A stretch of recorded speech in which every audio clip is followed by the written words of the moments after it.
ಸ್ವಾರ್ಥ ತ್ಯಾಗ ಮಾಡುವಂಥ ಮನೋಸ್ಥಿತಿ, ದೊಡ್ಡ ಮನೋಸ್ಥಿತಿ ಅವರಲ್ಲಿ ಇಲ್ಲ. ತಮ್ಮ ಮಗ್ಗಿಲ್ಲಪ್ಪ ಅದು ನಮಗಿಲ್ಲಪ್ಪ, ನಮ್ಗೆ ಬೇಡ ಅನ್ನುವಂಥ ಸ್ಥಿತಿ ಇನ್ನಾರಿಗೂ ಬೇಡ.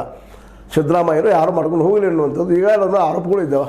ಸದಾ ಯತ್ನಾಳು ಮಾಡ್ತಾ ಇದ್ದಾರೆ, ಇವತ್ತು ಮಾಡ್ತಾ ಇದ್ದಾರೆ. ಹೊಂದಾಣಿಕೆ ರಾಜಕಾರಣ ಅಂತೇಳಿ ನಾವು ಹೆಂಗಾದ್ರು ಅಂತೀರಪ್ಪ, ನಾವು ಹೊಂದಾಣಿಕೆ ಮಾಡ್ಕೊಂಡು ಹೋಗ್ತೀವಿ ಅಂತೇಳಿ ಕುಳಿತುಕೊಂಡು ಬಿಟ್ಟರೆ ಬಿ ಜೆ ಪಿಗೆ ಮಾತ್ರ ಮುಂಬರುವ ದಿನಗಳಲ್ಲಿ ಈಗಿರುವ ಸ್ಥಾನಮಾನ ಸಹಿತ ಉಳಿತದನ ಅನ್ನುವಂಥ ಒಂದು ದೊಡ್ಡ ಪ್ರಶ್ನೆ ಅದ. ಅದಕ್ಕೆ ಉತ್ತರ ಹುಡುಕುವಂಥ ಸಮಯ ಈಗ ಬಂದದ. ಅದೇನಾಗಲಿ, ಈ ಉತ್ತರ ಏನೂ ಇರಲಿ, negative or positive to the Yediyurappa. ಅದು ಮಾತ್ರ ಅವರ ಮಗನನ್ನು ಒಂದು ವೇಳೆ ರಾಜ್ಯಾಧ್ಯಕ್ಷ ಸ್ಥಾನದಿಂದ ಕಿತ್ತು ಹಾಕಿದರೆ ನಿಶ್ಚಿತವಾಗಿಯೂ ರೆಬೆಲಿಯನ್ ಆಗಿ ಯಡಿಯೂರಪ್ಪನವರು ಕಣಕ್ಕೆ ಇಳಿದ್ರೆ ಬಿ ಜೆ ಪಿಗೆ 2028 ಚುನಾವಣೆ ಮಾತ್ರ ನಿಶ್ಚಿತವಾಗಿಯೂ ಕಬ್ಬಿಣದ ಕಡವೆ, 2 ಅಕ್ಷರ ಇಲ್ಲ, ಎರಡನೇ ಮಾತಿಲ್ಲ ಅನ್ನೋದು ನಂಬಕ್ಕಾಗ್ಯದ. ಒಂದು ವೇಳೆ ಅವ್ರು ಮೌನ ಇದ್ಕೊಂಡ್ರೆ ಏನೋ ಮಾಡ್ಬೋದು, ಬಟ್ ಇವನು ವಿರೋಧ ಮಾಡೋದು ಬಿಡೋದಿಲ್ಲ ಅವರು. ಯಾಕೆಂದರೆ ಅವ್ರ ಸ್ವಭಾವ ನಿಶ್ಚಿತವಾಗಿಯೂ ನನಗಿಲ್ಲ ಅಂದರೆ ಇನ್ನೊಬ್ಬರಿಗಿಲ್ಲ ಅನ್ನೋದು ಇತಿಹಾಸ ಪುಟಗಳು ದಾಖಲಾಗಿದೆ. ಈಗ ಹೊಸದಾಗಿ ಏನಾದ್ರು ಬರೆದ್ರು ಬೈಬೋದೇನೋ, ಯಾರಿಗೆ ಗೊತ್ತು ಮುಂಬರುವ ದಿನದಲ್ಲಿ ಏನೇನು ಆಗ್ತದೆ ಅಂತೇಳಿ. ಆದರೂ ಯಡಿಯೂರಪ್ಪನವರು ಕೊನೆಯ ಪ್ರಯತ್ನ ಮಾಡ್ತಾಯಿದ್ದಾರೆ, ತಮ್ಮ ಮಗನ ತಾವು ಉಳಿಸ್ಕೋಬೇಕು.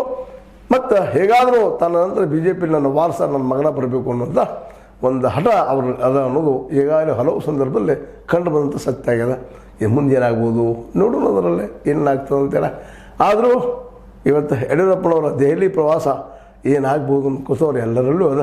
ಅದರಲ್ಲೂ ಭಿನ್ನರಲ್ಲಂತೂ ಭಾಳಷ್ಟು ಅದ. ಯಾಕಂದ್ರೆ ಇವ್ರನ್ನ ಹೇಗಾದರೂ ಮನೆಗೆ ಕಳಿಸ್ಬೇಕು ಅನ್ನೋಂಥ ಹಠಕ್ಕೆ ಬಿದ್ದಂಥ ಈ ಭಿನ್ನರು ಎಲ್ಲ ರೀತಿಯ ಪ್ರಯತ್ನಗಳನ್ನು ಮಾಡ್ತಾಯಿದ್ದಾರೆ ಅನ್ನೋದು ಈಗಾಗಲೇ ಸ್ಪಷ್ಟ ಆಗ್ತಾಯಿದೆ. ಜೊತೆಗೆ ಅವ್ರ ಒಗ್ಗಟ್ಟಿನಿಂದ ನಾವು ಪ್ರಯತ್ನ ಮಾಡ್ತಾಯಿದ್ದೀವಿ ಅನ್ನೋಂಥ ಈ ಗೋಕಾವಿಯ ಲಕ್ಷ್ಮೀದೇವಿಯ ಜಾತ್ರೆಯಲ್ಲಿ ಅವರು ಇಲ್ಲಿ ಬಂದು ಭೇಟಿಯಾಗಿ ಹೋಗಿದ್ದು, ರಮೇಶ್ ಜಾರಕಿಹೊಳಿ ಭೇಟಿಯಾಗಿದ್ದು, ಇಲ್ಲಿ ಮೀಟಿಂಗ್ ಮಾಡಿದ್ದು ಈಗಾಗಲೇ ಎಲ್ಲರೂ ಜನನಿಂದವಾದ ವಿಷಯವಾಗಿದೆ ಅಂತ ಹೇಳ್ತಾ.